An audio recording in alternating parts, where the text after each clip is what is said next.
Again, your teachers will definitely go through that with you. So a blind written sort is another thing that you can do, where it's, instead of just pointing to the header, they actually write it down. And that's again what they're going to be doing for their spelling test, so that's a kind of a good one to do.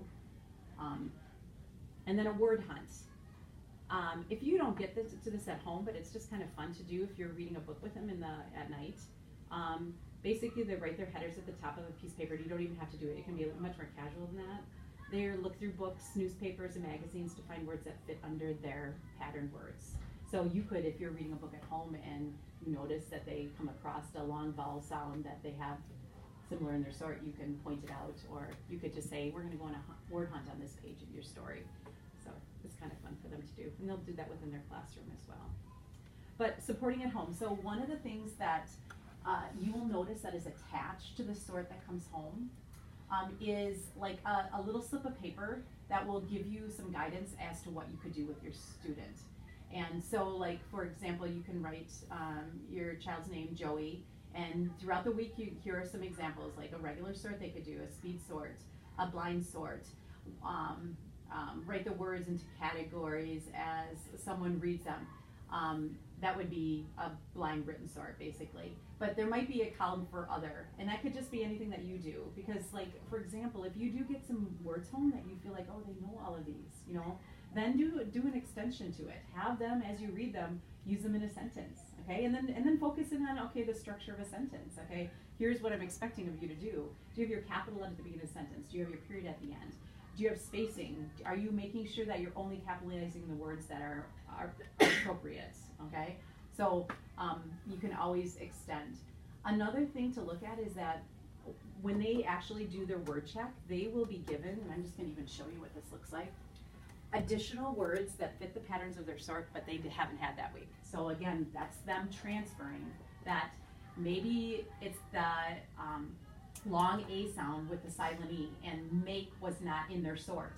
But for them to hear that word and say, oh, it's a long vowel sound, okay, I can transfer, oh yes, silent E at the end. Because many of these sorts have all of these additional words. I'm just gonna kind of show you.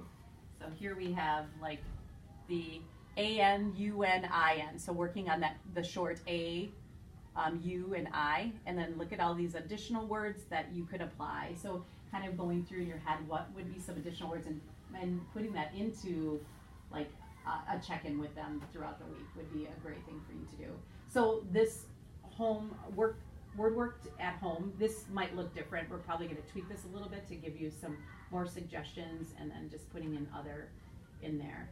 And then depending on your teacher, they might suggest for you to sign off on this so that they know that they worked out at home, or they might not. They have the privilege of deciding what they want to do with that. So, but just know that, like, for second grade, you might see this come home.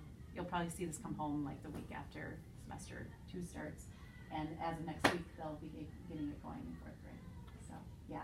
And one of the things I know that they're trying to kind of be more efficient is, like in 4th, and depending on the logistics of where 5th grade is next year, is if they have a range of kids after they do that inventory that are in all of these groups, as maybe combining their classes for that word work time so that they can really figure out where those kids, because even though I think they're going to be putting 3 groups together per classroom, it's, when you do the inventories, you could say, oh, I could use 5 groups because, you know, depending on where they fall. So I think that is the plan, that once they get into the higher grades, your child might be taught the word sort by the other, you know, teacher within that grade level. It might not be your teacher, your specific teacher.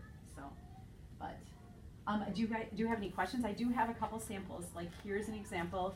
So the kids are distinguishing the difference between the short O and the long O sound. And this is a pretty sophisticated one for the kiddos, because you have the short, which is, I always tell the kids it's like a macaroni needle, like, and then the long is always that straight. I don't know if you're familiar with that, but that's kind of how we code it. But then not only do they have to figure out the short, but they have to figure out the long and differentiating between the double vowel and the silent E. So, and then they'll have to go through and sort all of those. In this case, I don't think there is an odd vowel, but sometimes they don't even put the header oddball and you come across one. So, and then here's another one that doesn't necessarily, like, again, this is higher up where they don't even have the header, but by then the kids are really good at being able to distinguish the different. And then, oh, and here's a good one.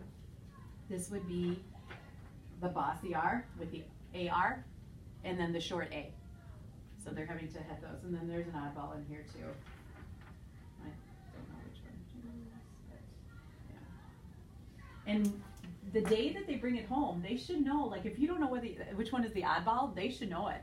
And so if you know that language, okay, which one is your oddball this time? Or you could, and if they don't know it, you could say, hey, it's your job to go back and ask your teacher so I know it tomorrow.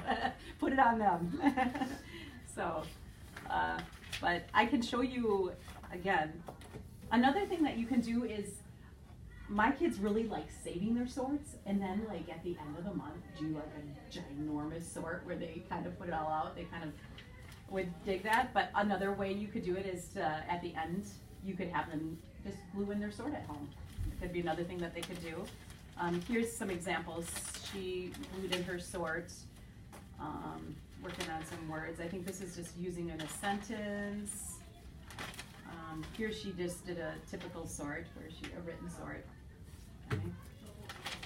But yeah, I like to also like where I categorize them, where I put verbs, nouns, and then verbs and nouns, and have them put them in that way to differentiate, to work on parts of speech and things like that. So, but yeah, that's that. I don't know if you